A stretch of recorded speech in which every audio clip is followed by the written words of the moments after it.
beautiful, and thank you for clicking on today's video. 2022, new year, new me, right? Happy 2022. Today I wanted to do a secondary follow-up video to my healthy habits video that I did a couple of months ago. I'll go ahead and link that down below. These are not going to be the type of habits that you pick up on January 1st and then put down by January 15th because they're completely incompatible with your lifestyle and completely unrealistic to obtain. Like, all of a sudden you're going to become vegan, or all of a sudden you're going to go to the gym and weightlift 7 days a week when you're right now not going to the gym at all and don't even have a membership. You know what I'm talking about. Just like my last video on the topic, these are going to be simple, easy to incorporate into the already established habits that you have going on in your daily routines as is. So let's go ahead and get started with number 1. And that is walking. So simple, right? But often so overlooked, especially in the United States, which is where most of my audience is from. Walking is a very easy and low impact way to improve all different facets of your life. And like I said before, it is the type of thing that in the United States is unfortunately statistically often overlooked. Most Americans are not getting the recommended of daily steps in their day-to-day routines. Unfortunately, this country is pretty car dependent, so we lose out on the extra steps other parts of the world take to get to work, the grocery store, the pub, and so on. Studies show that walking even just an extra 30 minutes a day can help with lean muscle development, weight loss, gut health, and overall longevity of life. So if you can work in an extra 30-minute walk somewhere in your daily routine, whether it's right after lunch, right after dinner, or taking the dog for an extra walk a day, overall it's going to be much better for your body and soul in the long run. I think like most healthy habits, the simplest way to work in a new one into your routine is to tack it onto something that you're already doing. So if you're the type of person that every morning you get Starbucks, for example, when you get home, maybe take a little lap around the block with your Starbucks in hand. If you're somebody who works from home, or maybe you're a stay-at-home mom, and you take the kids to the park every day, perhaps add a walk to the beginning or end of that little adventure. Now let's say you don't have a full 30-minute block anywhere in your day because you're a very, very busy person. You can also break this up into 10-minute chunks, so maybe 10 minutes with breakfast, 10 minutes with lunch, 10 minutes with dinner, what have you. You're gonna know your own schedule best, but I highly recommend working this into your daily routine when and where you can. You're gonna thank yourself later, and your overall health is gonna be greatly improved. Number 2 on the list is also very simple, and luckily it doesn't take any additional time out of your day to do, and that is to drink green tea. Coffee has historically gone in and out of fashion with being healthy versus not being healthy. However, green tea, over the long haul of different research studies, has pretty much stayed in the land of healthy, unilaterally so. Now, me as a coffee lover, I will never give up coffee, and I'm not saying you have to give up coffee at all. I'm also not saying you have to drink green tea. However, adding green tea to your daily diet does have a multitude of benefits. Green tea has been said to generally improve brain function, protect against certain cancers due to the antioxidants within the drink, help with signs of aging both internally and outwardly, and also help lower your chances of heart disease. This particular healthy tip comes with a caveat to make sure that you are getting authentic and good quality green tea. I generally lean more towards the camp of loose leaf green tea because then you can see the actual green tea leaf and you know that there's not any additional additives being added to the green tea blend. As far as bagged tea, I really like the sencha green tea imported from Japan that they have at Trader Joe's. So those are both sort of good options at varying price points. But you can do whatever floats your boat and what best fits with your lifestyle. Number 3, this next tip comes from a creator here on YouTube that I used to watch a lot. I don't really anymore, but I'll go ahead and link her below.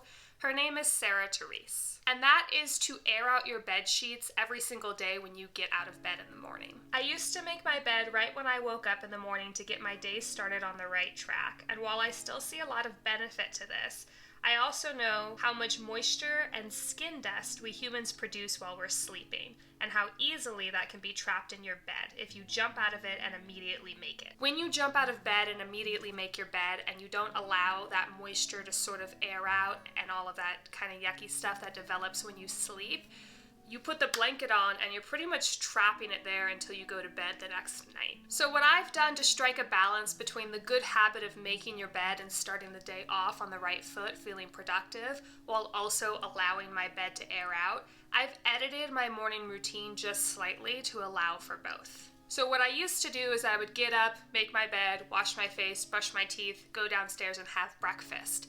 Now I've just transferred it so that making the bed, instead of being the first thing I do, is the last. So I'll get up, brush my teeth, wash my face, put on makeup, 50% of the time, go downstairs, breakfast, coffee, come up near where my desk is, but before going to my desk to work for the day, I'll go back into the bedroom, make the bed, all said and done.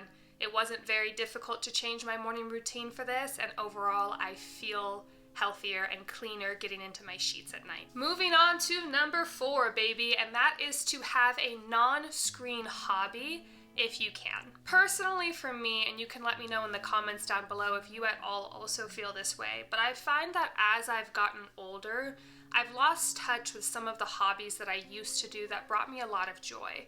Whether that's because I have less motivation or less time is really neither here nor there.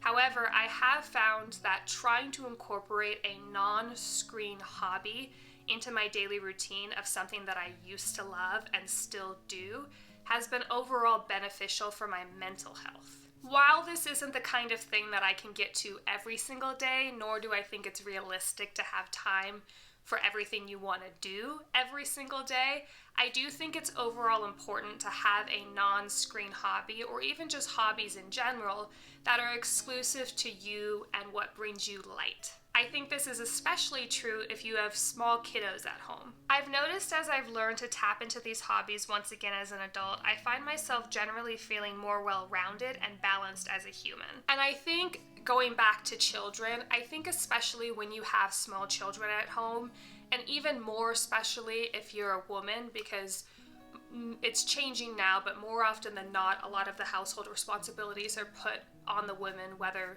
she's a stay-at-home mom or not. I think it's very easy to lose yourself in the hustle and bustle of giving your all to your children, and even just having a hobby that you do once a week, whether it's going to a kickboxing class or going ice skating or painting or drawing or whatever. If you can give yourself even like 10 to 15 minutes a week for something that's just for you, I find that overall, like I said, you feel more well-rounded as a person, and therefore you have better output generally for your children, for your life, for your work, for your husband, for your wife, or whoever your partner may be. So that's why I highly, highly recommend having a hobby that's just your own. The reason I recommend specifically a non-screen activity for your hobby of choice, or even if you have multiple hobbies, to have one of your hobbies be a non-screen activity, is because generally as adults, the bulk of the flex time we receive is closer to bedtime in the evening, whether it's after work, after helping the kids with homework, after getting the kids ready for bed, whatever it may be, cleaning up dinner. We typically have that flex time for ourselves in the evening, and screens, as we all know, do inhibit the production of melatonin, which inhibits our bodies to get proper sleep. So if you have a non-screen activity that you're doing in that flex time just before bed, not only is it going to help you feel more rounded as an adult, more well-rounded as an adult, but it's going to help you sleep better overall. So it's sort of a win-win in that way. Number 5, I think, is the most important healthy habit I've ever talked about and probably ever will talk about on my channel or anywhere else for that matter. And that is to give yourself grace when you do absolutely none of these. Healthy living in general isn't about being perfect day to day. It's about living a natural, balanced life. And sometimes in nutrition, in mental health, in life, whatever it may be, you're gonna have weeks where you're sort of up against a wall and you don't really have a lot of choices or control over some of the outcomes that your day-to-day provides. And other times you're gonna be on the ball, killing it, doing everything right, feeling like a hero. And to that I say, don't compare yourself to people on the internet or people in your real life, because most of them are just faking their way through life, stumbling along just like anybody else. And when you can hit a home run and do all the healthy habits and all the good things, that's awesome. And when you can't, give yourself grace, because you are beautiful and you deserve that. The way that I try to articulate it when I'm talking to myself is sometimes I need to give myself grace, sometimes I need to give myself balance, and sometimes I need to give myself a swift kick in the butt. That's gonna be it for this particular healthy habits video. Please give this video a like if you liked it. It helps the channel out far more than you realize, probably. Subscribe if you're not already, and otherwise I'll see you next week. Bye!